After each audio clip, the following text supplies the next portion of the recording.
Les agradezco que me recordó que en el instituto, la verdad que la competencia es abundante, que eso nos pone contentos. Y bueno, además de eso, invito a participar en el instituto. Es un instituto no solo de puertas a cabezas, también y todas las posiciones y todas las opiniones, también la intención es trabajar, ayudarnos unos a los otros y de alguna medida poder ayudar también a los jóvenes abogados que se inician en el ejercicio de tan hermosa profesión. Bueno, presentar a Javier es presentar a una persona por la que tengo admiración desde lo personal y desde lo profesional. Es para mí el mejor abogado del fuero penal desde hace mucho tiempo. Así que les voy a pedir que arranquemos con un aplauso y después...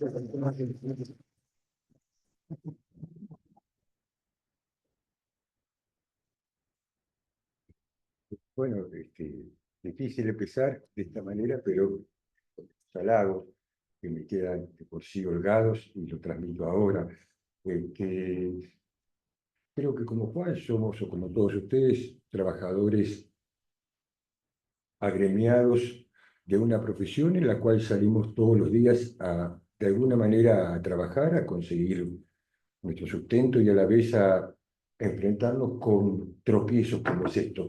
Primero, ante todo, agradecer las calurosas palabras de bienvenidas dadas por Juan, también por los miembros del colegio que vinieron a saludarme, por el instituto que comienza con fuerza a avanzar en este protagonismo, y a todos ustedes por concurrir. Bien, me saco los anteojos porque de cerca veo mejor que de lejos, así que disculpen, a veces pasa eso. Como siempre, cada vez que comienzo una charla, le diría que me pasa como un alegato, formulo mi trabajo con 5 alegatos antes de llegar al debate oral. Es decir, hay 5 veces que comienzo, 5 veces que termino y 5 veces que los acomodo. Si ustedes me dicen cómo empecé el trabajo acá, fue más o menos similar. Hace unos días, si bien a veces Juan me halaga pero Javier, si vos venís y no tenés problema y lo podés hablar, no es así, voy preparando. Y de alguna manera, las presentaciones en público de mi parte son cada vez más alejadas. Buenas tardes. Oh, ¿qué tal? Buenas tardes, ¿cómo están? Digamos, las presentaciones en público son cada vez más renuentes de mi parte. Únicamente conservo aquellas que la profesión me exige, que es la presentación de los alegatos en algún juicio, donde el diálogo y el discurso va dirigido puntualmente hacia un protagonista, que es el juez, con un fiscal, por supuesto que uno adelantada, digamos, en forma previa sabe sobre dónde va a ir y entonces uno va trabajando sobre eso después de la audiencia, y trato de los últimos días dedicarme exclusivamente a los alegatos, pero sé a dónde van y sé el tiempo, hasta el tiempo que me implica en llevarlo a cabo. Es decir, como les dije, son 5 o 6 que practico, los cuales los ensayo puntualmente, cosa que no hice acá, y eso ahora voy a explicar un poco, pero los ensayo casi teatralmente. Es decir, le pongo el énfasis en cada punto, respiro, coloco la pausa, es decir, teatralizo lo que voy a hacer porque sé que es un ensayo que debe salir perfecto para esa ocasión. Y trato que lo salga, y muchas veces memorizo, cosa que a veces me pasa en una charla y que no me gusta ya hacerlo. En esta convocatoria, Juan tuvo una original idea que fuimos desarrollando juntos en la cuestión que fue llamar a esto conversatorio. Es decir, si bien estamos sentados de esta manera, me hubiese gustado más y con Juan lo preveíamos, un poco sillones y estar sentados alrededor charlando. Llamábamos esto tropiezos en el ejercicio conversatorio, y yo les llamo a partir de ahora diálogos, llamando, un poco evocando a Platón en lo que fue la formación, creo, de los encuentros, el diálogo, ¿no? Encuentros entre pares para obtener resultados sobre, de alguna manera, sobre el pensamiento puntualmente y el desarrollo del pensamiento para llegar a alguna conclusión. Quiero con esto marcar que he decidido hace tiempo también no mantener una exposición lisa y llana. Primero porque no sé si eh, puedo en el transcurso del tiempo ser lineal en cuanto al contenido que deseo transmitir. Me gustaban de los diálogos de Platón la digresión, los excursos. Yo llamo la digresión a los excursos aquellas partes donde yo lo hago todavía en las defensas, donde uno sale de la línea argumental para tomar un pequeño punto, darle lugar a ese punto y después volver en la cuestión. El diálogo permite esto y la intención por eso es que esto sea un diálogo. Les decía que el diálogo me evoca básicamente a este título o este epígrafe que tuvo la convocatoria. Tropiezos en el ejercicio de la profesión. Yo llamo a tropiezos, o intentábamos con Juan marcar, digamos, ese enfrentamiento sorpresivo con la realidad en el cual uno nunca espera, digamos, y que lo hace en un ejercicio dinámico profesional. Es decir, no espera eso, sucede y comienza a través de eso a trabajar. Y el diálogo como forma para completar ese encuentro. Es decir, digamos, esa sorpresa, en el diálogo pasaba lo mismo. El diálogo era circunstancial, se daba en las plazas públicas, lo que llamaba el ágora. Es decir, en esos lugares o en caminatas o en gimnasios. A mí, durante toda mi actividad profesional, algunos son muy jóvenes, pero otros no, con Juan nos paramos mucho a dialogar de derecho. Y yo me paro mucho, a mí me gusta el derecho. Es decir, no sé si es mi vocación o no, pero me entretiene, me gusta y me ha abierto muchas ventanas a distintos lugares que en realidad nunca esperaba conocer. Entonces, en esos diálogos que actualmente no se dan, era la intención un poco de, digamos, de escenificar esa. ¿Qué tal? Buenas tardes. Buenas tardes, ¿cómo están? De escenificar un poco esa cuestión, de intentar que esto sea un diálogo donde ustedes participen y donde yo plantee preguntas o preguntas que de alguna manera se me presentan en el ejercicio profesional y que creo que a todos nosotros se nos presenta en el ejercicio profesional. Eh, Cuando empecé también me pareció cuál era el fin, así como dije que en un juicio o en un debate uno tiene una finalidad muy clara y va dirigido al objeto de esa finalidad y sabe que el tiempo que puede implicar una charla no es más, o por lo menos un discurso o una retórica frente al tribunal, por lo menos en mi caso no es de más de 15 o 20 minutos, que sé es el plazo de atención que los jueces me pueden brindar. Bien, antes había para los viejos abogados algunos retratos de Domí, que se veía a los jueces que se dormían, y mi madre me acuerdo que los tenía colgados siempre en el estudio, y yo los tengo muy reflejados, eran las escenas de distintos jueces charlando, fumando, dormidos. Entonces eso me dio la sensación de que el alegato debía ser breve, debía ser contundente, debía ser, digamos, con una virulencia que llamara la atención a los jueces. Calculen que había un fiscal, yo he tenido fiscales con alegatos de 2 horas y media. Sí, tomar después una defensa, digo, para mí es imposible, estamos todos tan cansados que ni yo me escucharía la cuestión. Es decir, en eso fue uno de los problemas iniciales que me planteó cómo llevar este diálogo y cómo conservar este diálogo entre nosotros. Yo les cuento, eh, hay una pequeña, digamos, encrucijada o interrogante o dilema que se me presentó en los primeros tiempos de lectura del código. Yo comencé profesionalmente en el Poder Judicial, llegué a ser secretario de un juzgado correccional cuando se dividieron en correccional y criminal, y en un momento decidí irme a la profesión libre a ejercer. Me enfrenté en el año 97 con una reforma, yo venía con otro código, con una reforma fuera del sistema. Y nosotros como abogados, y esta es la conversación de pares, encontrarse fuera del sistema cuando hay un nuevo código es muy difícil. Si uno no se zambulle directamente en la temática y la hace propia, termina, digamos, recomponiendo un código que no conoce y no termina de conocer profundamente. En ese momento me invitan un grupo de gente del Poder Judicial a tratar de coordinar o concordar los artículos del Código. Estaba a cargo Ernesto Domínguez en su momento y participaron otros miembros del Poder Judicial, lo que me llevó a meterme profundamente en el Código, en la lectura obligada y tenaz del Código. Y ahí me surgió una divergencia lógica que la transmito ahora y que se ve cada vez más profusa y más digamos, más sensible, digamos, a cualquier aspecto de nuestro intelecto, que es en lo que es las medidas de coerción. No es un tema, digamos, es un tema que la otra vez volví a plantear y que vuelvo a plantear ahora y que todavía me surge ese dilema. La pregunta que yo formulo y un poco para empezar a intervenir es, digamos, el imputado, ¿cuál debe ser la regla o el principio que debe regir, digamos, el vínculo del imputado al proceso? Es decir, ¿debe ser a través de la libertad como principio o debe ser del encierro como regla? Esa pregunta creo que quizás en principio, o por lo menos inicialmente, originalmente resulta sencilla, porque todos coincidiríamos que el principio de libertad es el principio fundamental. Y yo comencé la lectura con el 144.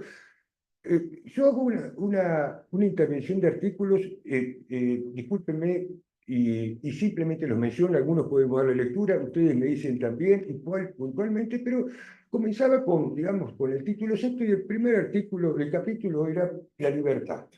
Y básicamente la libertad, no solamente el 144 estableciéndola, lo leo simplemente con esto: el imputado permanecerá en libertad durante la sustanciación del proceso penal y abajo decía, y será restringido cuando fuere absolutamente indispensable para asegurar la averiguación de la verdad, el desarrollo del procedimiento y la aplicación de la ley. Para mí, cuando tuve la primera lectura de esto, fue una cosa inimaginable. Bien. Me parecía de alguna manera que esto que se reflejaba en el código era una... Buen día, Camila, es mi hija. Buen día, su pareja. ¿Qué tal? Bueno, me parecía la aparición desde el principio como una cuestión inimaginable. Pero cuando seguí leyendo las pocas páginas, me encuentro con el artículo 151 que se mantenía igual al viejo código y con el artículo 169 que hablaba de escarcelación. Y yo decía, y que lo planteé jurisdiccionalmente, ¿cómo? Escarcelación implica fuera de la cárcel. Es decir, que previamente hay que estar adentro.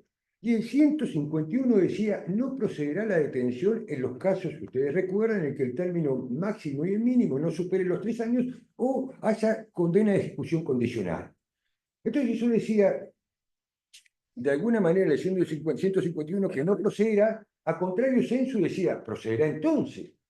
Entonces yo me encontraba con el 151 con el 144, 145, 146, 147, que me abrían una puerta inmensa hacia la libertad del sujeto durante la sustanciación del proceso, y me encontraba a los pocos artículos y en el mismo título, cosa que me llamaba más la atención, porque las contradicciones legislativas, digamos, la anomia que puede existir en relación a ciertas contradicciones normativas, uno lo ve en el artículo tanto y después lo ve en el 120 artículos después o 20 artículos después, en el mismo capítulo aparecían las dos cuestiones. Cosa que me llamó la atención y que en un momento cuando llegó yo le estoy diciendo esto, hace 20 años, hice el primer planteo de esa contradicción, en el cual no intentaba la inconstitucionalidad en su momento, y después voy a contarles cómo hice el planteo, pero en principio me encontraba con esa contradicción que se incrementó aún más con las nuevas reformas. Bien, uno lee el Código Procesal Federal de la Nación, el Código Procesal Federal, Penal Federal, si lee el Código de Chubut, si lee el Código de Neuquén, no aparece la figura de carcelación. No está. Y ahí, entonces, comencé a darme cuenta que no era una contradicción exclusivamente jurídica, sino que había una contradicción que en principio hasta pensaba hablar de eso, le digo, fíjese la locura, de una contradicción al principio de identidad. Bien, es decir, la ley, digamos, eso que nosotros veíamos en el Código Civil, ¿se acuerdan que el juez no podía dejar de resolver bajo el amparo de ausencia de normativa y que aparecía la costumbre? Eso significa que la ley es una, el juez no puede decir, es decir, uno no puede decir como juez penal sí y no al mismo tiempo. Y acá aparecía la necesidad de decir sí o no, y sigue apareciendo esa necesidad de sí o no en un discurso o en un escrito contradictorio. Yo comienzo con esto con una pequeña historia. Les pido por favor que me interrumpan sin ningún inconveniente. Pausa. ¿Alguien algún comentario? Por favor. No, dale, seguí. No. Sí, que está entendiendo. Bueno, esa fue la primera contradicción que me encontré. A mí las contradicciones me entusiasman, no lo puedo dejar manifestar, me entusiasman y yo me introduzco en las contradicciones y me gusta bucear en ellas. En esto, de alguna manera, nosotros teníamos, de alguna forma, un tema que venimos ahora es el principio de libertad o el principio de encierro de la persona durante el proceso. Solo va la historia en tanto pequeños trozos de la historia, de la literatura o a la legislación, se encuentra que los procesos penales se transitaban en custodia y generalmente en encierro. Esto lo pueden ver en Platón y en Sócrates. Sócrates, antes de su muerte, estuvo encerrado con grillos. Él hay un relato de Grillo y dice cómo siente y el ay. Quiero decir, hay un relato de que él estuvo encerrado antes de Quitón ofrecerle que se escape, y vivió encerrado hasta que recibió la pena. Nunca supimos bien, pero todo el juicio lo transitó. Buscando después y pasando ya el virreinato y el interior aparecen varios, y en las películas que diríamos de sábado de superacción, que algunos los vio según mi edad, van a encontrarse casi todos los que cumplían la pena. La pena era, durante el año 70 a mí se me ocurrió, no 70, sino durante las primeras aperturas de la democracia, acá en la Argentina llegó la criminología crítica en Buenos Aires, más que todo, y había, que aparece después en los convenios, una aversión a la prisión preventiva y ya a la pena. Ya se hablaba de otras maneras y se trataba de mostrar que de alguna manera la pena no funcionaba en los lugares, que se intentó, se trabajó mucho en esa época sobre el estructuralismo y, digamos, la pena y su valor económico, básicamente en ese momento. Digo esto porque en el 70, con esto aparece, comienzo a estudiar esto, digo, vuelvo con la legislación y acá en este periodo, porque, digamos, la imagen de, digamos, de la cautelar o de la medida cautelar previa al proceso aparece desde, digamos, desde Alfonso el Sabio, aparecen las recopilaciones del Berlinato y aparecen hasta, le diría, expresiones similares a las que tenemos en la Constitución. Por ejemplo, las cárceles serán sanas y limpias, no para castigo. Y no era exclusivamente por el tema de la pena, era por lo que conocían por ergástulo o lo que conocía ese periodo de tensión o privación de libertad previo al proceso.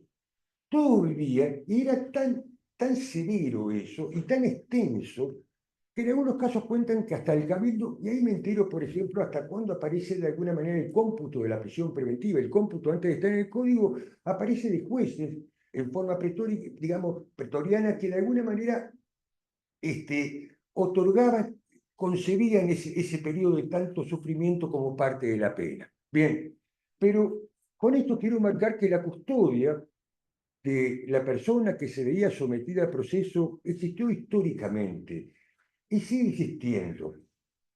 Esa custodia aparece legalmente a través, y le diría en el siglo XX, finales del XIX, principios del XX. Yo buscaba cuando aparece el término prisión preventiva y lo encontré por primera vez en el Código de Barrio, por ejemplo, es llamar prisión preventiva. En el Código de Tejedor no aparece el término prisión preventiva, por ejemplo, pero sí la costumbre de que la persona transitara el proceso privado de su libertad. Y eso aparece también en la Constitución, por ejemplo, de la provincia de Buenos Aires, que ahora lo tenemos como artículo 21, especialmente la excarcelación, es decir, es un instituto, la excarcelación es un instituto que aparece puntualmente en la Constitución.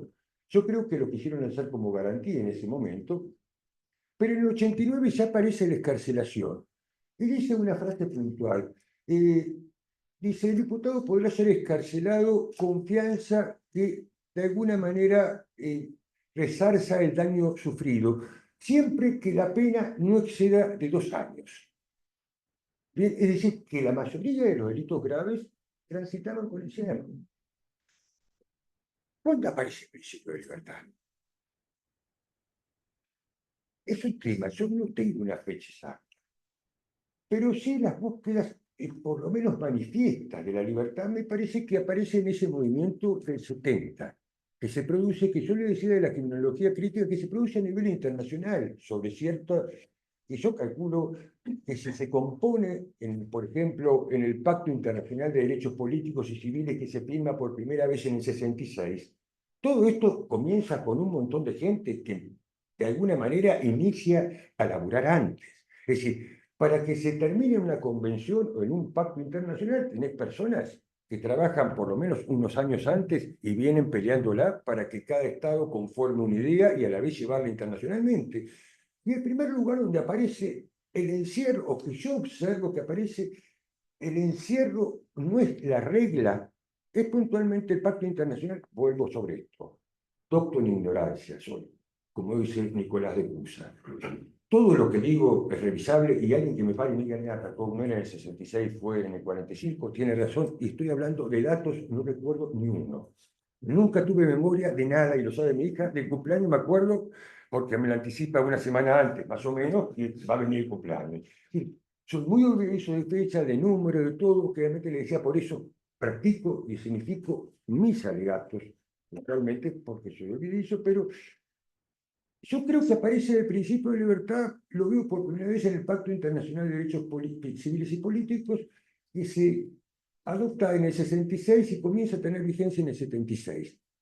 Bien, ahí aparece en el artículo 9, inciso tercero, aparece, recién lo miré, 9, inciso tercero, aparece, creo, sí, 9, aparece la figura de que, digamos, el encierro no es regla. Y aparece una frase que comienza a sustentivarse, que es: solamente podrá prescindirse de este principio cuando las circunstancias procesales de mérito lo exijan. Procesales de mérito.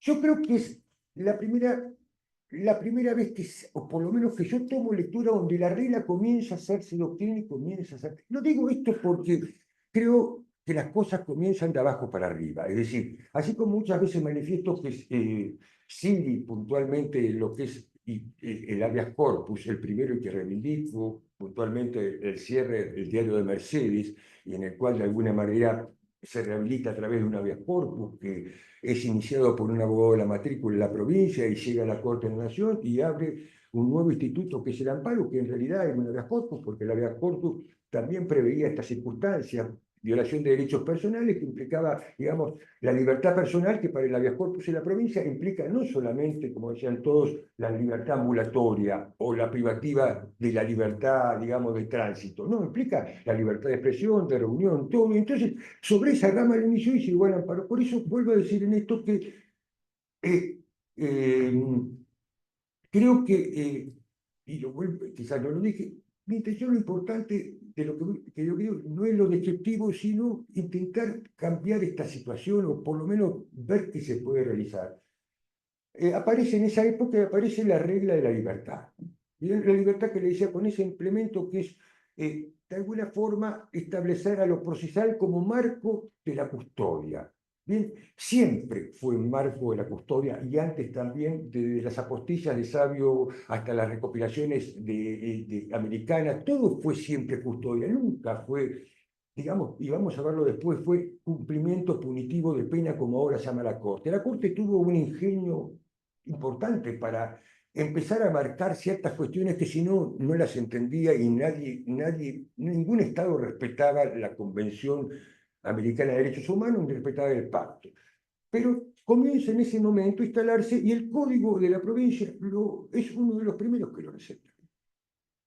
Nosotros tuvimos un código que cuando lo empezábamos a leer era maravilloso. Más allá de la excarcelación, que es un debate que yo pongo ahora, el código era maravilloso. Es decir, en el marco de libertad, uno se encontraba con digamos, con un territorio totalmente ajeno al que se enfrentaba en el código de José, modificado posteriormente.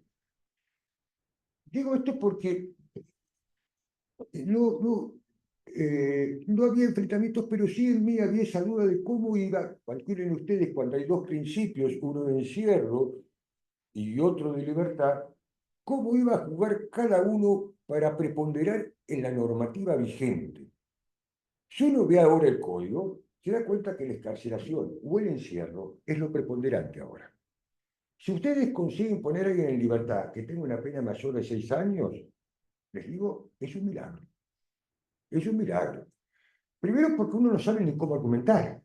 Es decir, no sabe cómo hacerlo. Es decir, uno comienza diciendo el principio de libertad tal cosa y después le contesta, discúlpeme, el artículo 169, 18 años y no da, punto. Y le contesta, y uno hizo un escrito de 20 hojas fundamentando, diciendo por qué, marcando la personalidad, marcando los fallos de la corte, marcándole.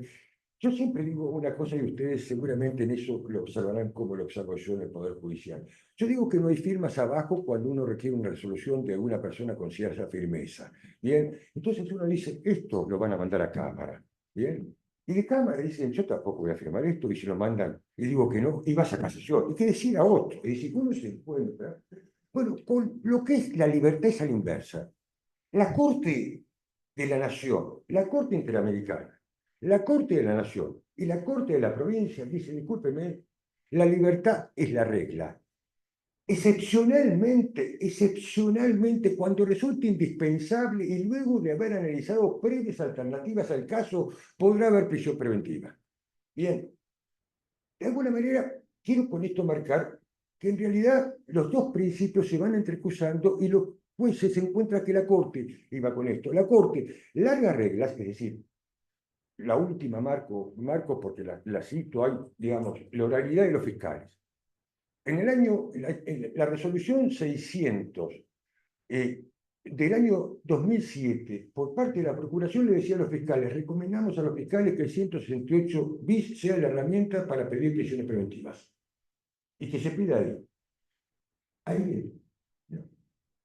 Para pedir un 168 bis y que le dé bolilla, claro, es muy difícil. Y aparte, ¿con qué va uno un 168 bis si no es con prueba? No puedo aportar prueba, ¿qué va? A decir, mire, es un muchacho el que yo defiendo. Un pibe bárbaro. La verdad, no sé por qué lo van a encarcelar, pero no puedo aportar que es un pibe bárbaro porque ustedes no me dejan aportar prueba. Bueno, esto que digo, ahora sí la contradicción se hace más fuerte, porque los códigos que van marcando el ritmo, que antes era la provincia de Buenos Aires, han superado ese conflicto, pero no del todo. Bien, el conflicto sigue latente. Y cuento ahora cómo es para mí sortear esa dificultad para dar, por lo menos, por concluir este primer paso de nuestro encuentro y diálogo. Yo considero que todas las medidas, tanto exhibición, excarcelación, eh, alternativa o atenuante, son todas medidas que privilegian a la libertad y de alguna manera son modos de evitar el encierro. Que el escalonamiento estanco que establece el código yo no tengo por qué respetar, a ver si soy claro. Yo no tengo que respetar el tiempo para una alternativa que esté por dictarse una prisión preventiva. O esperar para la atenuación una prisión preventiva. Digamos, con esto quiero decirles, y en el caso particular, yo me encontraba con un caso donde una persona era público que le iban a detener. Digo público porque nos suele suceder en muchos casos que ustedes han intervenido que los medios periodísticos o de alguna manera el ruido del expediente, uno sabe cómo viene un expediente, y que trabaja en penal sabe, digamos, lo caliente que viene un expediente y el ritmo que tiene. Yo me enfrentaba a una situación que sabía que por la prensa y por la situación que venía el expediente y conociendo a quién intervenía en él, se iba a proceder rápidamente a la detención. Entonces, hice este planteo al juez. Primero le hice el primer planteo que ya de alguna manera por primera vez me habían dado bolilla después de haber reclamado varias veces en cámara, es, yo presento la exhibición como preventiva, ahora la llaman preventiva, pero en mi época la presentaba igual. Yo no quiero que resuelva la exhibición. Resuelva la exhibición recién cuando el fiscal de alguna manera pide una medida de coerción, no me resuelvan antes. Bien, me costó 2 recursos de apelaciones, los dos abastecidos con esto, lo que me permitió a los jueces ya plantearle con fallos que había conseguido de cámara es dejo la exhibición pendiente para cuando llegue la detención, cuando la medida sea pedida por el Ministerio Público Fiscal, no antes. No todos eran de eso y de alguna manera resolvían y resolvían desfavorablemente. Es algo peor. Entonces uno se metía en un brete cada vez que presentaba una exhibición porque terminaba discutiendo una exhibición, dejando la causa principal, valorando este tema, y yo resuelva, lo cual me dio bolilla. Pero en ese no hice ese planteo. Planteé exclusivamente todo común. Todas son medidas, tanto, vuelvo a decir, la exhibición, la excarcelación, la alternativa o la atenuación, son medidas que de alguna manera privilegian el encierro, digamos, privilegian la imposibilidad de encierro del sujeto. Y no hay tiempo, porque no lo fija el código tampoco demasiado. Bien, ¿qué hice con la excarcelación en este tema? Comienzo a hablar, y solo cito dos casos y doy para este tema y cómo lo resuelvo. Primero, cuando hice, otra cuestión más que es importante y le decía a la Corte. La Corte esto es la línea, y volviendo, y le decía esto de la dirección mía de ir y volver, pero la Corte le vino diciendo a los jueces de primera instancia, a los fiscales, como decía con el 600 del procurador, le vino diciendo, la última fue la 22, 98, 97 y 98 del año pasado por parte de la Corte, que dice, la Corte misma dice, en este momento la sobrepoblación carcelaria es tremenda, es inconstitucional y cruel. Lo dice la Corte. 21-97, 21-98. Bien. Importante para la cuestión. Yo voy entonces con el planteo, ese planteo, y voy también con el planteo de la sobrepoblación. Digamos que nosotros, digamos, con el planteo de la sobrepoblación, y el planteo también de la convención y del pacto, que la intención del encierro, básicamente, es, de alguna manera, rehabilitar a la persona para reincorporarla socialmente, y que de alguna forma una cruel intervención del Estado en someter a un sujeto que en realidad no se va a escapar, ni de alguna manera va a entorpecer la investigación es suficiente. Sobre esa base yo inicio este intercambio, el cual no fue resuelto, porque no se pidió al final la exhibición. Uno también sabe que judicialmente también hace ese juego para adelantarle al fiscal sobre un planteo que está haciendo y para adelantarle al juez sobre un planteo. Son estrategias que cada uno toma en cada cuestión. Con lo que quiero decir con esto es que en mi caso particular, a esa contradicción la resuelvo diciendo que tienen factores en común. Tanto lo que es la atenuación, tanto es la alternativa, tanto es la exhibición o la excarcelación, que todos tienen en común brindar de alguna manera la efectividad del principio de libertad. Que no importa en qué tiempo, si son contemporáneos o no, que de alguna manera la ley no prohíbe. Utilizo varios artículos de esto. Y le digo en esta cuestión, utilizo primero el artículo 3 del Código Procesal, que establece de alguna manera en forma la interpretación restrictiva de cualquier medida que de alguna manera restrinja la libertad del sujeto. Es decir, que en ese marco solicito una amplitud de criterio interpretativo. Después le solicito al juez que el artículo 23 lo hace competente para la exhibición atender todo, porque el 23, inciso segundo, lo habilita de alguna manera a abocarse a lo que es una medida cautelar, fijar una medida cautelar, como hacer un cese de la medida cautelar.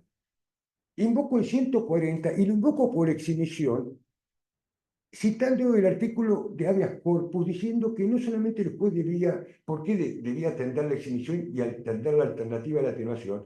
Porque la amenaza lo habilitaba a él, si él quería, atender también la amenaza y hacer una audiencia o hacer de alguna manera un encuentro con el fiscal y determinar antes que el fiscal si era procedente. Lo que en realidad yo determinaba, o lo que pretendía yo en ese momento era, antes de detenerlo, fijemos una audiencia. Yo al imputado propongo ciertas restricciones si el fiscal lo desea para ciertas cuestiones. Dígame, no quiere que vaya a tal lugar, no quieren que salga a tal lugar, no quiere tal cosa. Bárbaro. Y solucionemos, ¿por qué debo pasar yo por la detención y posteriormente por reflexión preventiva? Les marco esto para que ustedes entiendan la detención. Creo que es la única provincia que tiene una detención de un mes. Bien, en este momento los códigos, la detención es de 24 horas, 72 como máximo. A las 72 horas se practica una audiencia pública obligatoria a partir de ahora, en presencia del juez y de las partes, donde las partes pueden ofrecer pruebas. Con relación a la prueba del 168 bis, les digo, utilicen el 105, que habilita pruebas. Yo solicito por el 105. La audiencia del multipropósito del 105, les digo, bueno, no me permiten prueba en el 168, en el 105 sí me permiten prueba, y tiene las mismas características, y es una norma más general que la del 168, que es particular, lo cual me abarca posibilidades en eso de hacer una audiencia, invocando, por supuesto, una cantidad de cosas, pero lo que quiero decir es,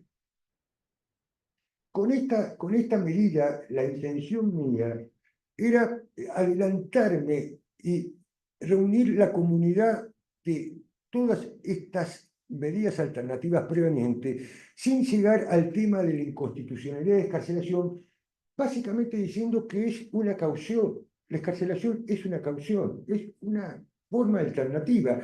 Se la llama excarcelación, que no tiene sentido aún llamarla excarcelación, los códigos no lo mantienen, y es una forma efectiva de hacerlo.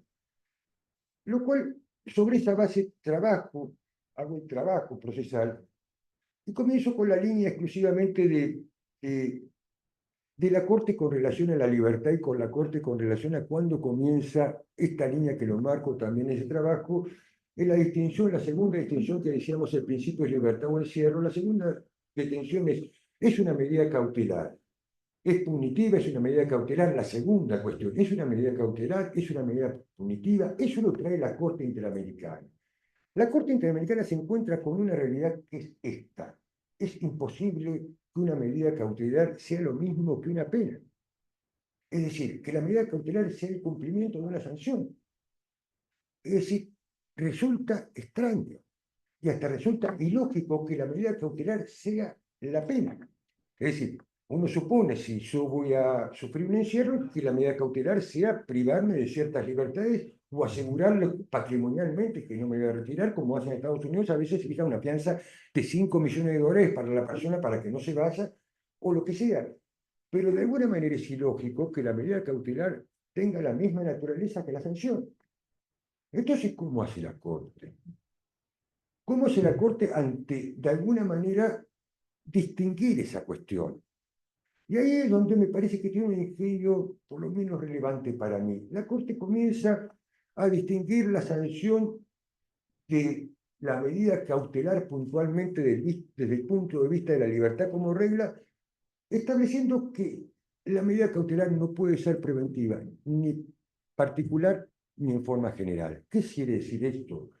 Cosa que ningún código respeta, ni siquiera los modernos. No puede determinarlo de iure una presunción como el 169, como el 171 del Código de Procedimiento Penal. Un hombre con un alma puede ser un tipo que no escape de la ley nunca o que escape de la ley. Es decir, no se puede determinar de alguna manera, objetivamente, como viene diciendo, sin analizar en el caso individual puntualmente el tema. La Corte entonces comienza a dividir lo que considera una medida de privación de la libertad que reviste el carácter punitivo a una que reviste carácter cautelar. Y las punitivas dicen que son aquellas que no derivan de la esencia misma de la medida cautelar, que es evitar la evasión, evitar de alguna manera entorpecer, evitar frustrar el diligenciamiento del proceso, el avance del proceso.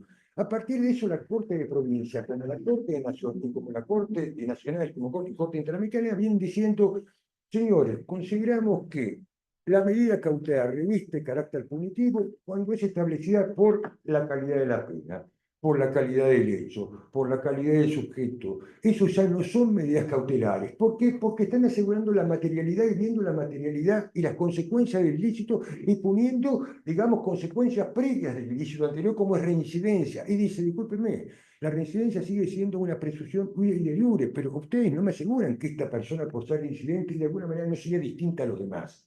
Y comienza a dividir, después de este tajante cosa que comienza división, tajante decisión que hace para mí el Pacto Internacional de Derechos Civiles y Políticos, comienza a trabajar sobre esta segunda rama y empieza a decir, señores, lo que es una privación de la libertad, donde tiene fundamentos el Código Penal, reincidencia, carácter de la persona, pena establecida, son presunciones que no podemos tener y eso tiene un carácter sancionatorio y penal y no un carácter cautelar.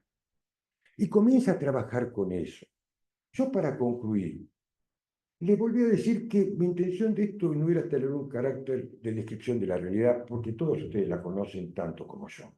Nos enfrentamos a una situación cada vez que nos encontramos con un imputado con un temor que lo detiendan y no sabemos si presentar una exhibición es bueno o es malo. Directamente no sabemos si es bueno o es malo. Es decir, espero o no espero, porque si la presento me van a decir que no porque la pena no da y capaz que el fiscal no pide la detención, porque muchos fiscales han decidido tomar esto en serio y no pedir la detención. Pero la pretensión de acá es cambiar la realidad. Y yo creo que el instituto en esto tiene, digamos, un lugar preponderante en el colegio.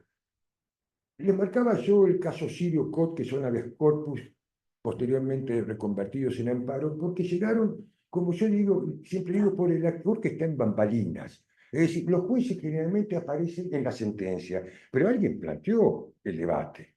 Alguien dijo, esto no me parece que está bien, que es el abogado. Y el abogado aparece muy pocas veces en las resoluciones. Y yo lo llamo el actor en bambalina, digamos, el héroe develador, digamos, solitario, con B larga, solitario que aparece y que de alguna manera su triunfo solamente en una esquina, en un rincón de tribunal, lo festeja él solo, diciendo, bien salió lo que esperaba, y en esa cuestión aparece. La intención de esta cuestión y de esta conversatorio, de este diálogo, es intentar modificar esto. Nuestro código está trazado, no demasiado, pero es difícil comprenderlo ya. Es difícil, le vuelvo a decir, ver cómo avanzar ante un periodo de tensión o algo sin enfrentarse en un enjambre de dificultades y de cuestiones para ver. Bueno, eso es la introducción y ya dejo a ustedes, no tengo mucho más para decir. Bueno, Bueno.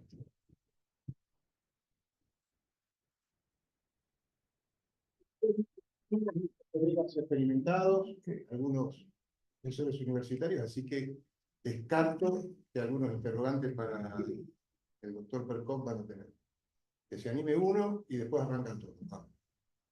Sí, Javier, te iba a hacer una pregunta porque siempre yo lo linkeo los dos temas, más Bien. allá que suscribo todo lo que decís y voy a robarte algunos de tus argumentos No, para sí. hacerlo, lo digo públicamente, es el entrecruzamiento que hay entre la libertad como principio y el plazo razonable, porque hay muchos casos en los cuales el respeto a rajatabla del plazo razonable de juzgamiento, digo, de los plazos del código que son bastante cortos, uno va a lo que dice el código, lo que dura el IPP, vos tenés la expectativa de que pudieras estar en 4 meses en etapa electoral y en un tiempo más cercano en un juicio en el cual vos debatís la cuestión de fondo. Entonces, esta cuestión de estar sometido cautelarmente se relativiza un poco porque vos sabés que dentro de poco vas a poner a hacer el debate, probar, contradecir y obtener una decisión de fondo y eventualmente tener la libertad porque obtuviste una solución. ¿Cómo lo ves vos el problema del plazo y el incumplimiento del plazo razonable? Y con respecto a lo que vos dijiste, la dificultad para definir que han tenido la Corte, la Corte Interamericana, etcétera, de qué es el plazo razonable y cuánto es el plazo razonable, Bien. y su vinculación con este tema de la libertad durante el proceso. Mira, es interesante. Vos sabés que la primera cosa sobre el plazo razonable lo encontré en la partida de Alfonso el Sabio. Increíble, 1348. Increíble. Alfonso el Sabio decía, yo cuando le digo, pero esto es de ahora, le digo, yo siempre digo que el conocimiento es como la lava, se pone una capa sobre la otra. Lo que yo digo, lo dije antes, 20 personas, 30, y si no digo 1.000.000, para no quedarme corto. Quiero decir, no digo nada novedoso. Bien, y no espero decirlo tampoco. Sigo trabajando sobre la lava y me parece bien sobre el que va. Alfonso el Sabio en esas partidas decía lo mismo. La cárcel no podrá tener el efecto de castigo para reo y establecía, no podrá durar el procesamiento, la detención de la persona más de 2 años, tiempo que deberá de durar el proceso penal. 1348 decía, no se cumplió nunca, como no se cumple ahora los plazos. Si vos me preguntás personalmente dos cosas, con relación a los plazos del proceso, en lo personal, yo, por ejemplo, no presento sobreseimientos, muy pocas veces. Sé que posterga. Conseguir un sobreseimiento es muy difícil porque nunca hay una certeza del 100% y ahora esta duda sobre la certeza que uno no entiende ni siquiera cuál es la duda de la certeza, y tal cosa permite que el juez de primera instancia diga, señores, yo no tengo una certeza sobre el tema y tengo una pequeña duda, vaya para arriba y uno va para arriba y la Cámara le contesta lo mismo. Mire, hay una pequeña duda, pero mire, entonces, en materia intento yo brindarle una celeridad al proceso y yo como defensor decir, cuando veo que la exhibición, las medidas alternativas, las atenuantes y no han nada, y a mí me toca dirigir el proceso porque no hay otros abogados o conozco al abogado y me toca trabajar con un colega que coincidimos en el tema, le digo, vayamos a juicio, no demos vuelta. Vamos a tardar, ya tener un juicio lleva en este momento en La Plata no menos de 6 años. bien, sin hablar de más. Pero llevaron un juicio, y yo entiendo que no es una cuestión del Poder Judicial puntualmente, es una cuestión del sistema. Los fiscales uno los ve trabajando, y yo los rescato, Martín rescato, trabajan denodadamente. A ver, como fiscal le entrega un expediente un día antes, le dice, vayan a debate. A mí me decían entregar un expediente antes para ir a debate. Yo, sinceramente, digo, discúlpenme dar un infarto, no puedo ir. Así por teléfono, no puede ir, es un infarto que tengo en este momento, no iba a ir para la audiencia. Pero claro, uno tomar, por eso, no sé si está respondiendo en esto, digo, hay que insistirlo, vuelvo en esto. Por ejemplo, intentaron en Neuquén y la Corte con eso tuvo un fallo también ejemplificador en esta cuestión. ¿Qué hizo Neuquén? Neuquén fijó prescripción cuando no se cumplían los plazos. Extinción de la acción cuando no se cumplían los plazos procesales. Bien. Llegó un día en que no se cumplió el plazo de 2 años, tiene la preliminar, después de la preliminar abre la instancia, ellos tienen como distintas instancias, una preliminar, después la instancia de etapa de preparatoria. No llegó, no cumplió el plazo, extinción de la acción. Llega a la Corte Nacional. La Corte Nacional dice, extinción, código de fondo. Cuestión de fondo, los códigos procesales no pueden atender ese tema. Lo cual volvió al origen. Quiero decir que el intento procesal, por ejemplo, en ese caso, de colocar a los plazos, digamos, la exigencia de la extinción no sirvió. Tampoco sirvió la exigencia del 2 por 1.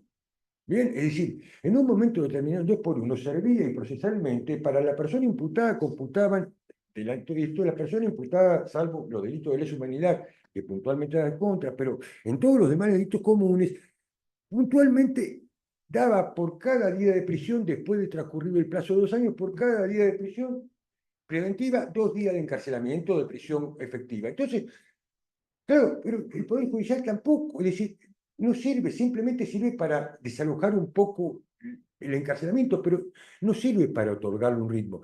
No hay números para otorgar un ritmo. 5 jueces de garantía no te permiten tomar muchos 168 bis. La cantidad de fiscales no te permite muchos tomar 168 bis. Bien, la cantidad de defensores tampoco en eso. Yo creo que que no sirvió la extinción, que no sirvió de alguna manera el 2 por 1. Creo que la única manera es empezar a tratar la cuestión un poco más a fondo y decir, ¿cómo podríamos adelantar los tiempos en realidad? Es decir, yo puedo plantear la libertad es una regla y con eso hago una proclama. Yo puedo levantar la proclama de que deberá el proceso tener un plazo razonable de persecución y sustanciación y termina siendo una proclama. Y ese es el tema actual de los códigos procesales. Terminan siendo una proclama, el principio de libertad, el principio de un plazo razonable, terminan siendo proclamas que uno a veces logra reivindicar en la Corte Nación si llega con suerte después de muchos años, muchos años, hablo de 10 mínimo. Bien. Ahí en eso. Sí.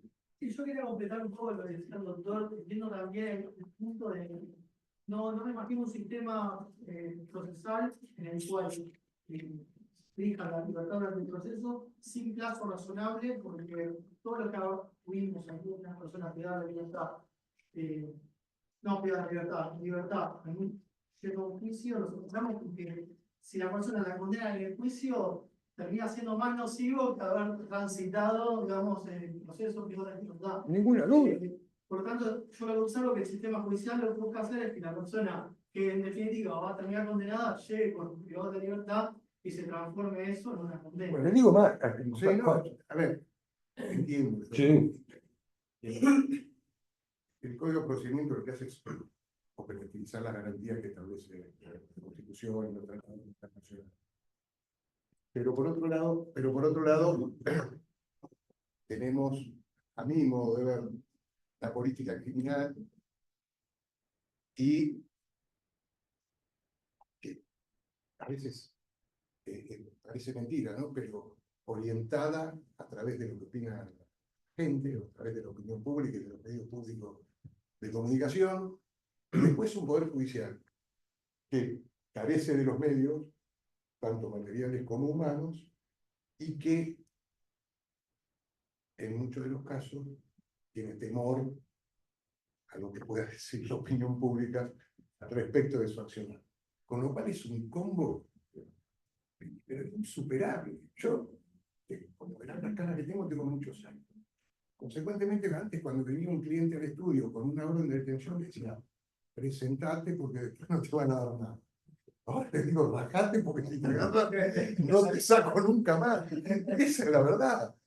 Pero es la verdad, y eso pasó en 15 años, 20 años.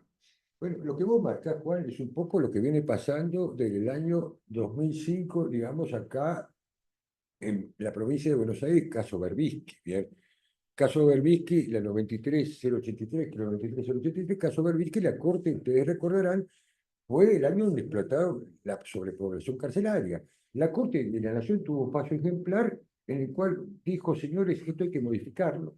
Hay que tener, y lo sigue diciendo, las reglas mínimas de las provincias de Buenos Aires son los convenios internacionales y la Constitución. No joroben más.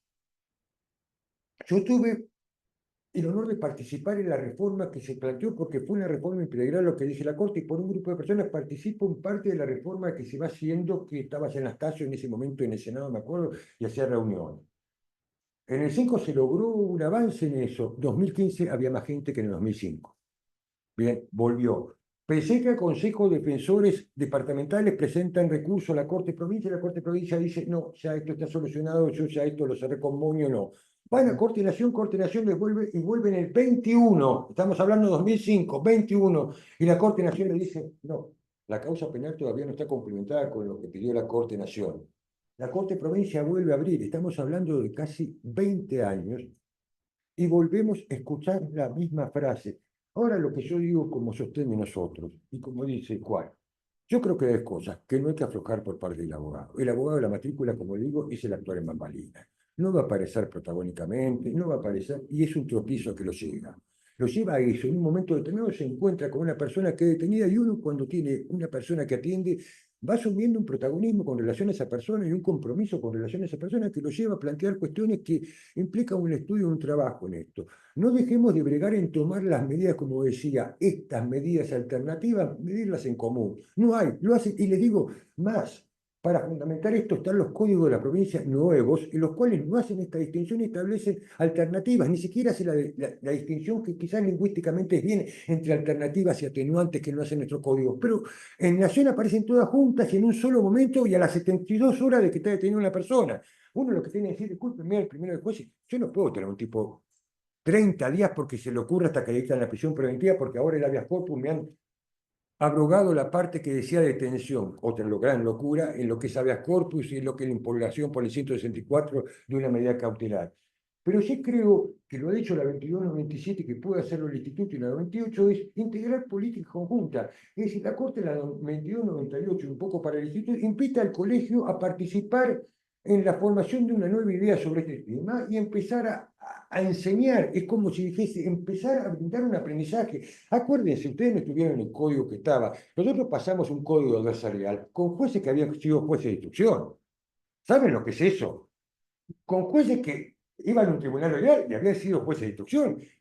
Atarle la lengua a ellos para que no preguntaran, era más difícil. Yo tuve enfrentamientos fuertes con jueces que dijeron, discúlpeme, doctor, ahora no corresponde que pregunte. Y se calentaba y me decía, yo soy juez y hago lo que quiero.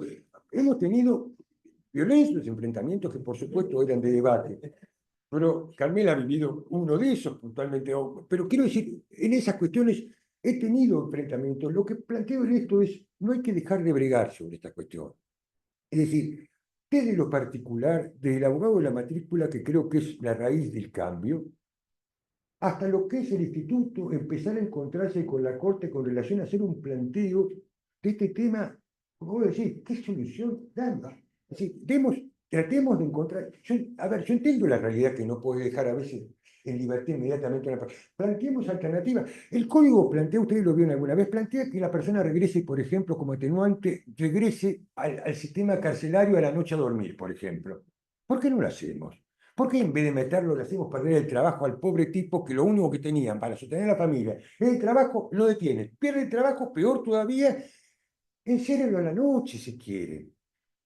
Vean cuál es la medida necesaria, pónganle un custodio en la puerta, lo que pasa es que no hay plata para pagar un custodio, no entiendo, pero hagamos alguna cuestión en la cual volvamos a lo mismo. Tratemos de romper esa identidad entre una medida cautelar y la sanción.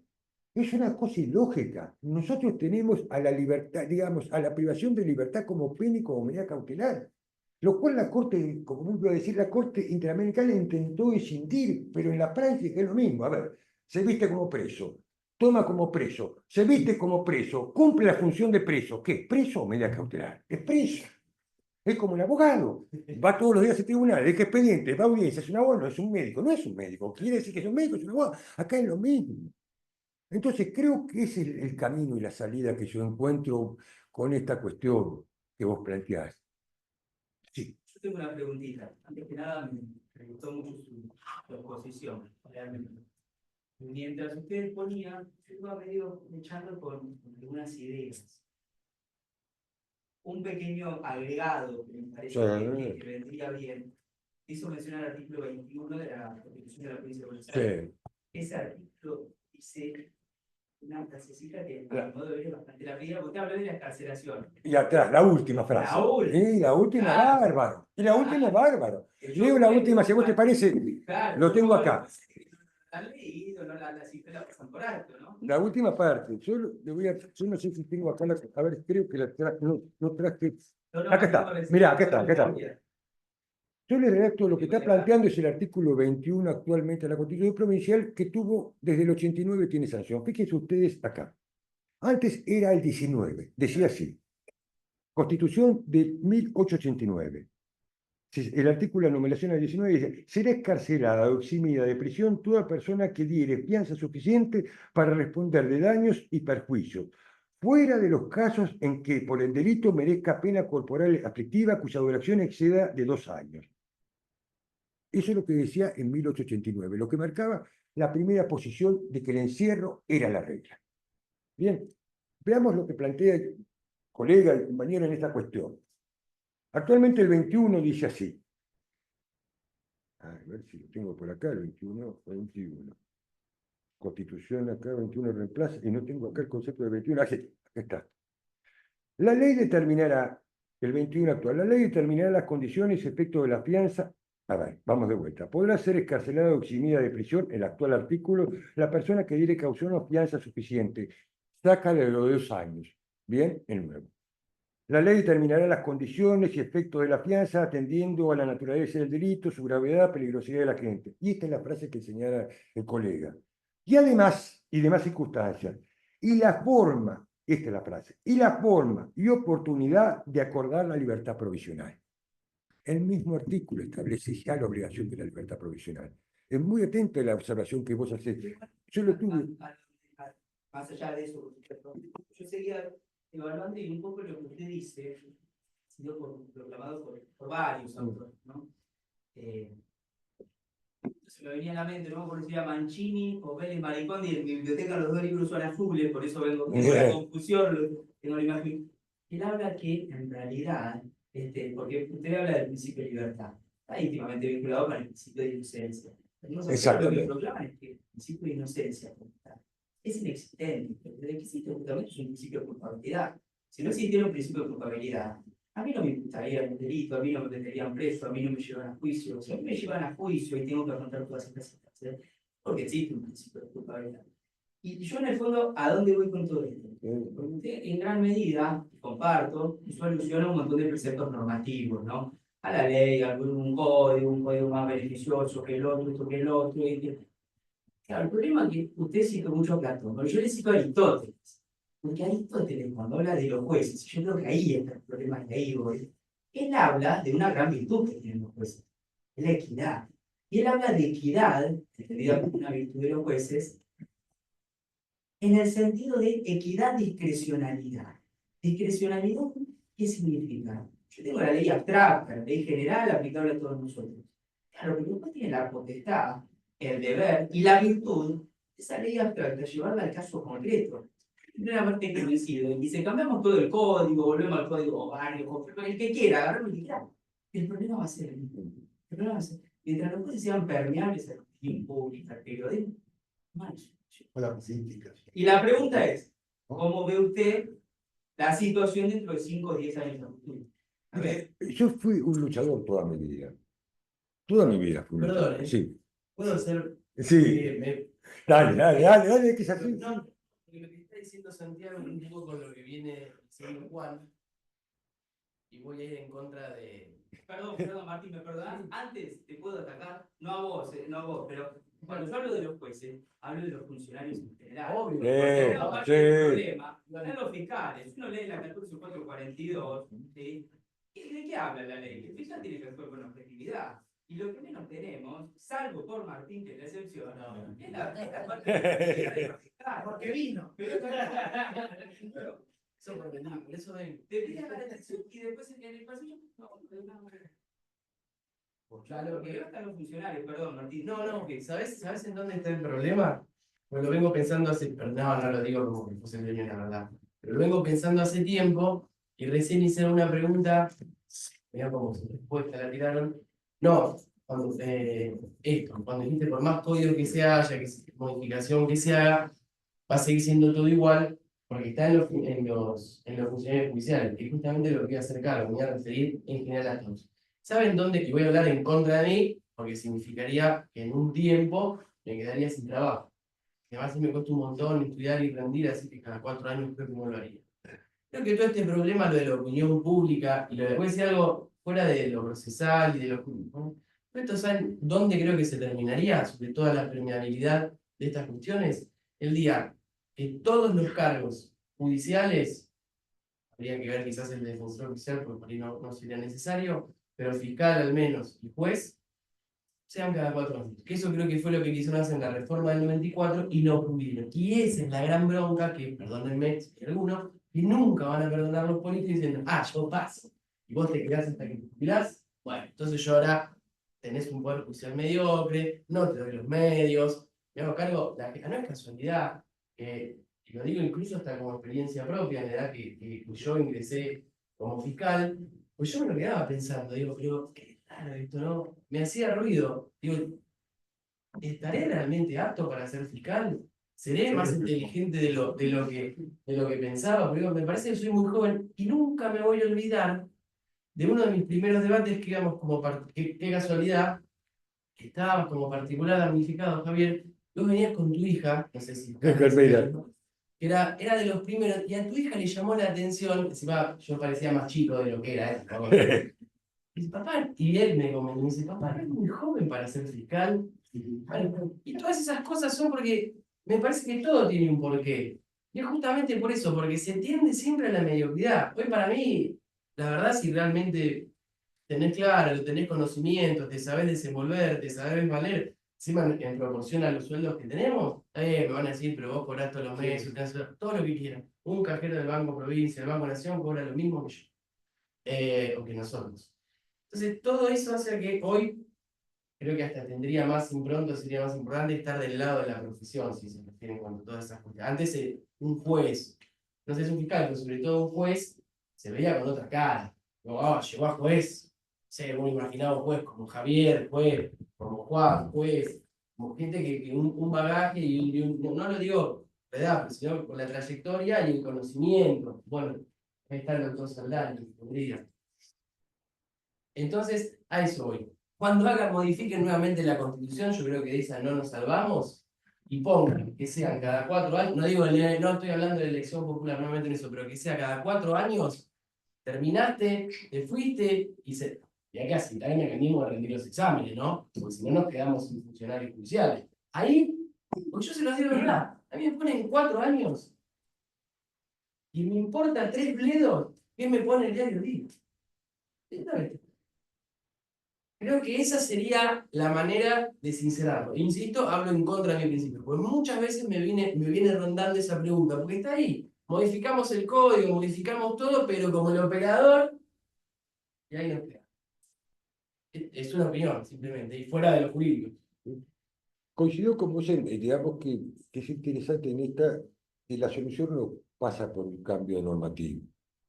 Digamos, los nuevos códigos no hablan de escarcelación, pero impiden la libertad según la degradación de la pena, o el delito, o el hecho, o el daño producido. Es decir, les colocan esa traba exactamente igual. No hablan de escarcelación, pero le dicen, se impedirá la libertad, sí, la pena, sí, tal cosa, sí, tal otra. Y es un tema que no se resuelve, y se coloca de alguna manera una pantalla que en el lenguaje público parece una solución. Pero vuelvo a insistir en esto. Me parece interesante que Martín plantee una propuesta y me parece que el instituto es un lugar donde las propuestas deben ir. Y a partir de ahí trabajar, interrelacionarse con el Poder Judicial. El colegio, el instituto no puede estar ajeno al Poder Judicial porque es un protagonista del Poder Judicial.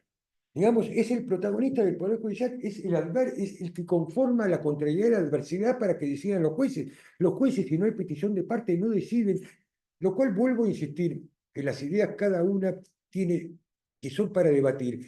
Creo que el instituto es el lugar en común para llevar a la alternativa, como cada uno en lo particular de la matrícula, llevar esa alternativa, no bajar los brazos en eso, y también es ser acompañado por el instituto. Y que el instituto por el colegio, en cuanto a esto, que es un problema, acuérdense que para el colegio lo penal es una clase extraña, bien, no es una clase extraña, es decir, que el colegio entienda lo penal primero, que se implementa en el colegio, que lo penal, tal cosa, salvo cuando le llega una situación indagatoria donde, bueno, ahí sí sos imprescindible, pero mientras tanto lo penal, ustedes saben que va a segundo lugar y todos, el adagio dice, mientras qué gusto que estás, por suerte no te necesito, ese es el primer saludo que uno recibe, por suerte no necesito tu auxilio.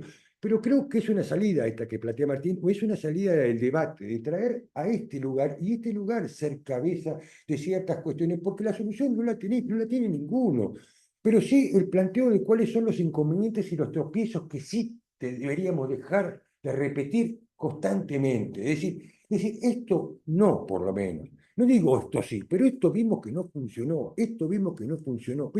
Partamos de lo que no funcionó para crear algo que comience. Vuelvo a decir, el abogado me parece a mí la herramienta más creativa del proceso. Personalmente lo creo así. Bien, es la herramienta más creativa del proceso. El juez, no digo que juega, pero la herramienta creativa, el que lleva la cosa es el abogado o el fiscal cuando cumple funciones. Pero quiero decir, el fiscal cuando cumple como abogado, casi digo de la matrícula, porque cumple una función adversarial. Y lo sentís en juicio eso. No lo sentís en la instrucción, porque la instrucción te pega unos papos que te dejan de un lado para el otro, bamboleando a ver dónde vas. Pero cuando te enfrentás en el juicio, lo tenés a un muchacho como Martín o a cualquiera, y sos parte. Y yo, Martín, como cualquiera, lo trato como un abogado que está del otro lado y me enfrento como si fuera en lo civil con un litigio. Y creo que en eso está nuestra parte creativa como abogados. No hay que abandonar la parte creativa. Es decir, vuelvo a decir cuestiones que tenía, debates que siempre lo planteo. No confundamos la erudición con la inteligencia, por favor. Bien, no vayamos en las conferencias o exposiciones. Yo por eso empezaba con el diálogo. Yo no quiero ya más el paquetito de regalo de cumpleaños cuando termina. No se lleven cosas, sean creativos. Es decir, cada uno de nosotros, está bien, esto de alguna manera, creo que cada uno de nosotros tenemos parte de la creatividad para cambiar ciertas cuestiones. Y no es de lo que lo hago de una exposición de optimismo. Lo digo por la realidad y creo que el colegio tiene un protagonismo en los cambios, el instituto tiene protagonismo en los cambios. Y en eso estoy puntualmente, creo que sigue siendo. Yo voy a contar un poco mi experiencia en el proceso penal. A mí me toca intervenir por el lugar de laburo en la Comisión por la Memoria. Me toca intervenir en los procesos penales como patrocinante de las familias, en general, de víctimas de casos de violencia institucional. En la experiencia en estos años, de haber pasado varios procesos ya, de todas sus etapas, es que para los familiares se les juega mucho, y creo que todavía la gente en general, existen muchos que piensan, digamos, que el proceso penal se define en esos primeros meses, digamos, de tiempo donde se establecen las detenciones o las prisiones preventivas y demás, y no se permite, y nosotros, digamos, son cuestiones que nos empezamos a preguntar, digamos, respecto a qué consecuencias tienen algunas o varias de las cosas que van sucediendo en términos de unidades de coerción durante la instrucción de esta etapa preliminar y qué consecuencias tienen, digamos, una vez que se desarrolla el juicio oral y o también se impulsan, digamos, toda la etapa recursiva y demás. En varios procesos nos ha sucedido, digamos, que se dictan las prisiones preventivas. La familia en un punto dice, bien, esta persona que sucedió tal cuestión, va preso, va en presa y demás, y que se genera una satisfacción. En varios de estos procesos rápidamente o medianamente se establecen las modificaciones de la prisión. Entonces, muchas de las personas que llegan a prisión oral, digamos, llegan bajo esa modalidad. Entonces, bueno, este desarrollo oral, con toda la complejidad y con toda la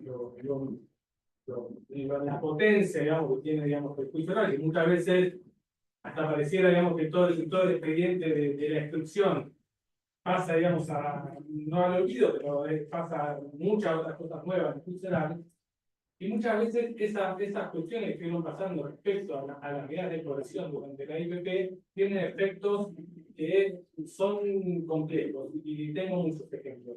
Hemos tenido ejemplos de condenas ejemplares que nunca se han podido efectivizar porque, por ejemplo, se establece que aquellas personas que tienen morigeradas, hasta que no quede firme la sentencia y toda la etapa recursiva no se desarrolle, digamos, se dirá de la misma manera. Entonces, para la familia, le queda, digamos, sin sabor. Tiene una condena, tiene un juicio oral donde se desarrolló, digamos, todos los hechos, la prueba, etcétera, hay una cuestión, pero para la familia, la persona condenada continúa en su casa, digamos, de su pensamiento.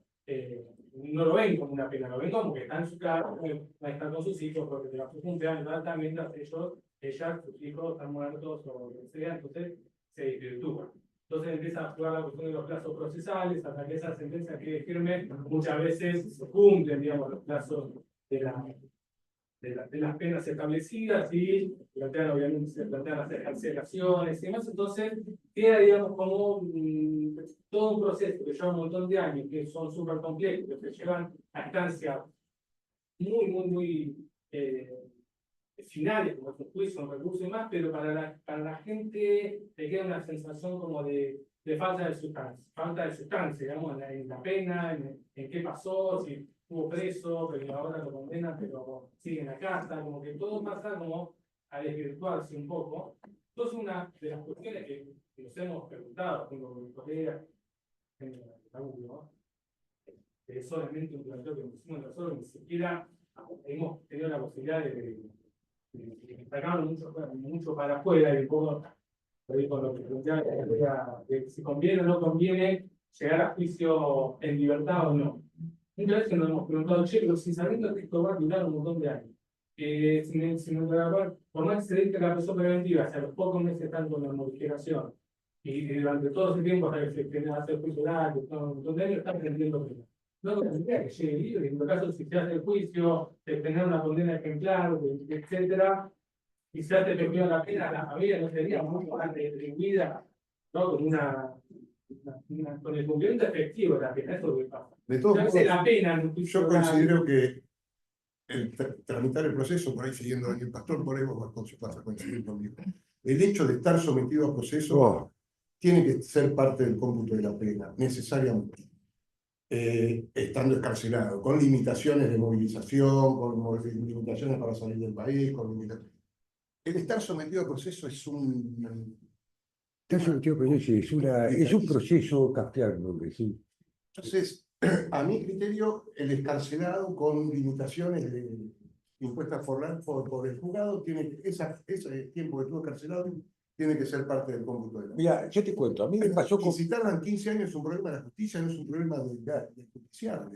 Pero por ahí cierro con esto, porque me parece está bueno que se habló que hay cosas que son extra normativas, igualmente un familiar entiende el derecho muchas veces desde una cuestión más Y bueno, pero ahí está el abogado. emocional, sentimental, lo que sea, de que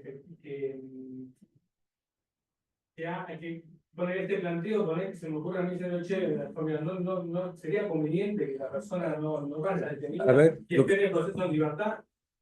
No. Mira, yo te voy a plantear un caso en el que los dos somos protagonistas. Hubo un hecho en el año 2004, en la unidad 29, que determinó que deje de ser cárcel de máxima seguridad y después pase a ser. En ese hecho muere un interno. El doctor era particular damnificado por la Comisión de la Memoria, creo, y yo era defensor. Estamos hablando de un hecho del 2004. El juicio se hizo en el 2012. Esto para que lo mires desde el lado del imputado y no solamente de la víctima, ¿no? El juicio se hizo en el año 2012. Se dictó una absolución por unanimidad. Fue el expediente fue a casación, la fiscal no apeló, apeló el particular damnificado, fue a casación, casación confirmó la absolución por unanimidad. El doctor no se satisfizo con eso, siguió para arriba.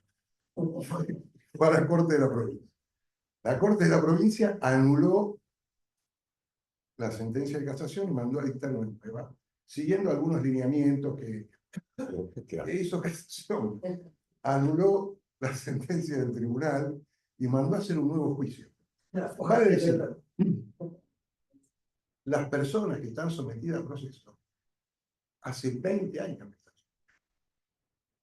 O sea, mirado desde el punto de vista de la víctima, tiene una consecuencia el proceso. Pero desde el lado de vista del imputado también.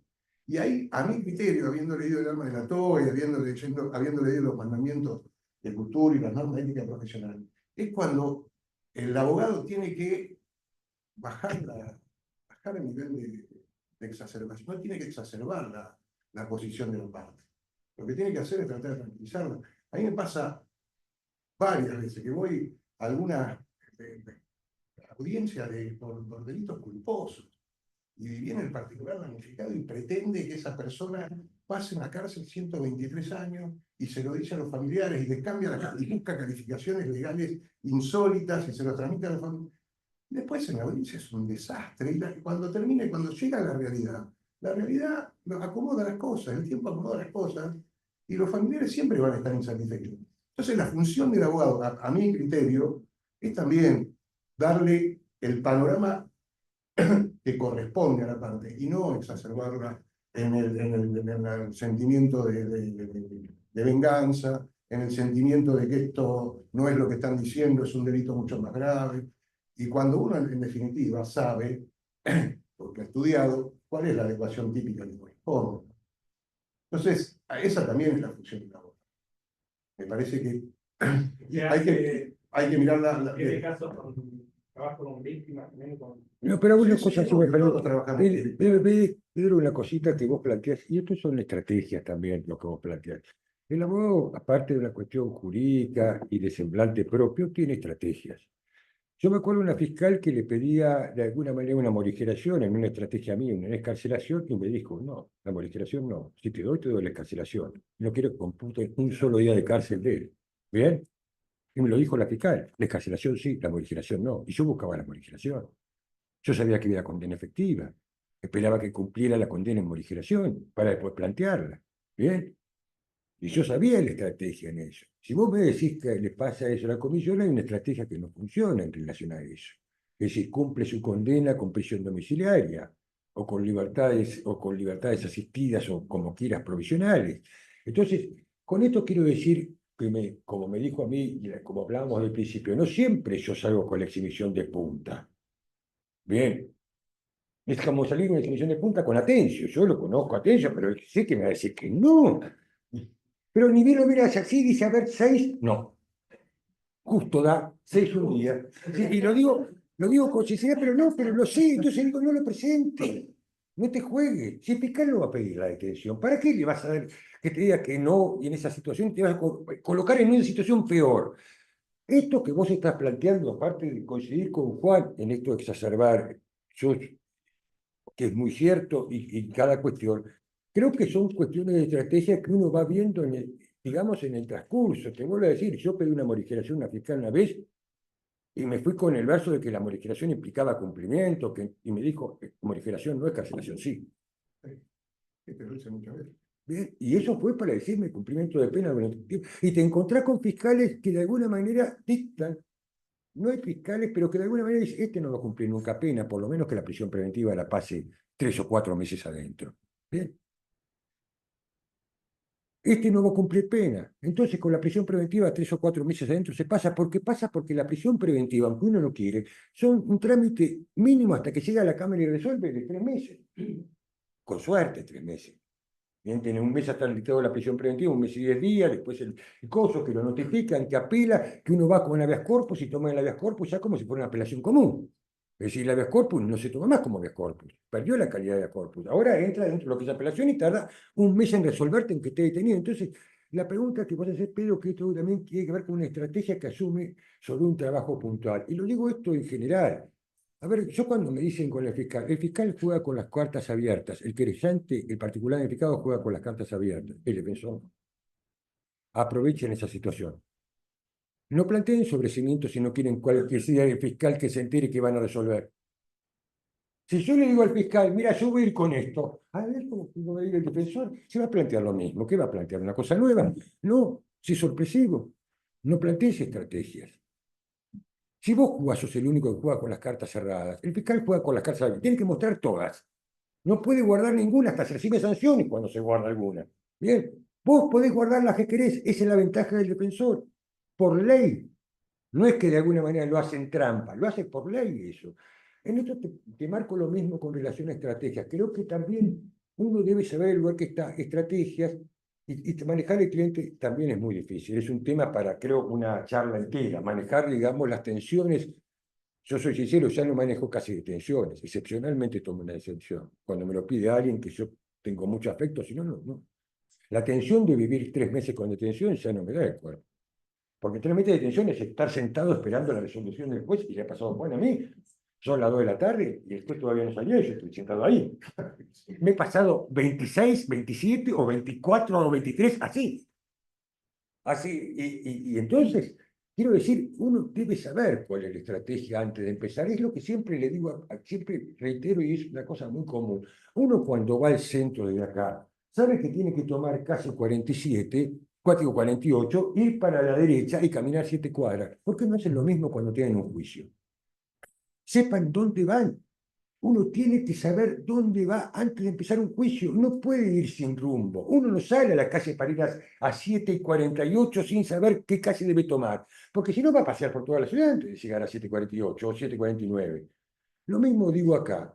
Es decir, creo que hay que fijar una estrategia en eso y en esa parte también del abogado.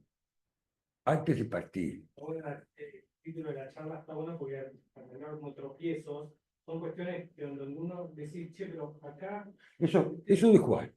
es una dificultad, porque es lo que yo decía por ahí en ese contrapunto. Andá a explicarle a un familiar esta discusión, no, la carcelación conviene, porque no, No. es difícil, por más que uno crea que la estratégicamente va a ser mejor, es una dificultad más que un tropiezo, es escalar un muro Totalmente. grande. Totalmente. Pero el tema digamos, del encuentro con, digamos, con la persona que uno va a atender es un tema muy difícil porque es un tema de confianza y de por sí uno exacerba porque quiere el caso algunas veces, al fin le toca y la persona viene muy bien. Lo que dice Juan es cierto, muchas veces yo a veces no tomo asuntos cuando la petición por parte de la persona no la puedo lograr. Yo soy muy claro en eso. A veces, digamos, ya por la edad, porque sé que en algún momento, algún día me va a venir y me va a reclamar y yo le voy a decir, no está. Entonces, como dice Juan, muchas veces voy desde lo más bajo a decirle, vamos avanzando en relación a estos temas y veamos, pero sí, creo que la estrategia. Tranquilo en el estudio con el cliente. Mire, yo era muy jovencito, tenía 23 años, 24 años, recién me había recibido. Mi viejo se había ido después al sur, mi viejo hacía derecho penal, y venían los tipos que eran clientes de mi viejo al estudio de la Mellar y Muchatón, estaba mi viejo, y me venían a mí, que yo me había dejado un bigotito para aparentar un poco más. Me decían, ¿vos me vas a defender? A los 15 ya no tenía un cliente más, estaba en banda absoluta. Bueno, lo llamé a mi viejo y me fui a un estudio de Avellaneda, de un abogado que se llamaba Prime, como los preservativos. De hecho, él llegaba a la mesa del rey y decía, quiero hablar con el secretario, aparte del doctor Prime, como los fondos. Y un día me sentó delante de él, él me había dicho que el rebote civil me lo daba, y yo le pedí por favor que me deje caminar un poco al lado de él, como para ir aprendiendo lo que a mí me interesa. Y un día me sentó delante de él en el estudio y me dijo, nene, ¿usted sabe cuál es su peor enemigo en el proceso? Dice, Carlos, no, su cliente. Su peor enemigo es el cliente. Dice, porque si usted gana el juicio es porque él tenía razón. Y si lo pierde es porque usted es un pelotudo. Así y a partir de ahí aprendí, y bueno, él es mi hermano, trabaja conmigo en el estudio, nosotros bajamos los decibeles así. Cuando la gente viene, yo le digo, mira, vos sos una reja que camina, vamos a intentar todo lo posible, pero va a ser es la verdad, pero es que vos le generás falsa expectativa o a un tipo que está preso, a un familiar que te viene a ver, o a un tipo que está por ser detenido, le generas una falsa expectativa que estás comprando. Totalmente. No sé, Yo le la digo, verdad, pura verdad. y cuando una cliente me dice no, porque un abogado me dijo que sí, le digo, mire, hágale firmar. Hágale firmar que dijo eso. Y dígale, usted, yo le pago, pero usted me firma abajo que dentro de un mes va a estar en libertad y va a ver que no le va a firmar. Porque la realidad es esa, es muy difícil. Digamos, a ver, donde vos no sos el que tomás la decisión, Pedro, es muy difícil. Y nosotros no tomamos decisiones como abogados de la matrícula. La que la toma es el juez y el que puede llegar a tomar decisiones es el fiscal en algunas partes del proceso. Nosotros como defensores somos observadores durante gran etapa del proceso que es la instrucción, como defensores. Como particular edificado, muchas veces yo digo que siempre los enfrentamientos con los fiscales me ha tocado cuando soy particular edificado, al menos. Como defensor he tenido un trato bárbaro. Como particular edificado he tenido los enfrentamientos más grandes, porque yo le digo, lo vengo empujando al fiscal, y el fiscal me dice, y yo empujándolo. Y vos terminás empujando al Poder Judicial y te decís, no tengo más particular edificado, porque me lleva más trabajo el particular edificado que el defensor. Es decir, tengo que empujar al fiscal y decirle, va, insistir, hasta pedirle, tomé una indagatoria que me hago yo cargo de la acción. Es decir, lo único que te pido, porque a partir de ahora de convertir la acción pública en privada, digamos, la privada, como ya se llama en distintos lugares, pero de alguna manera poder el particular identificado llevar la acción, permite con la indagatoria recién. Y le digo, convocar la indagatoria, la llevo yo la causa después. Y le hemos peleado para convocar indagatoria, porque lleva una dificultad. Con esto quiero decir, coincido que el trato con el tercero siempre es difícil para el abogado, para el colega con el colega, para las partes. Te vuelvo a decir, yo me siento muchas veces, y como defensor y como cosa, yo me siento como David con Goliat. Me siento que en alguna oportunidad, una oportunidad, quizá le puedo pegar un pediazo a Goliat y hacerlo caer. Una de 100. Es decir, yo me enfrento con un Estado, a ver si ustedes entienden, la contraparte es un fiscal, es el Estado de la provincia de Buenos Aires. Yo soy un simple mosquito abogado de la matrícula. El que está es el fiscal, que es un cuerpo de fiscal, con un fiscal departamental, con una cantidad de fiscales que si no está Martín, viene otro a reemplazarlo, que si no está él, le reponen dos. Es decir, uno se enfrenta con un Goliat y esa es la dificultad. Bueno, un poco eso.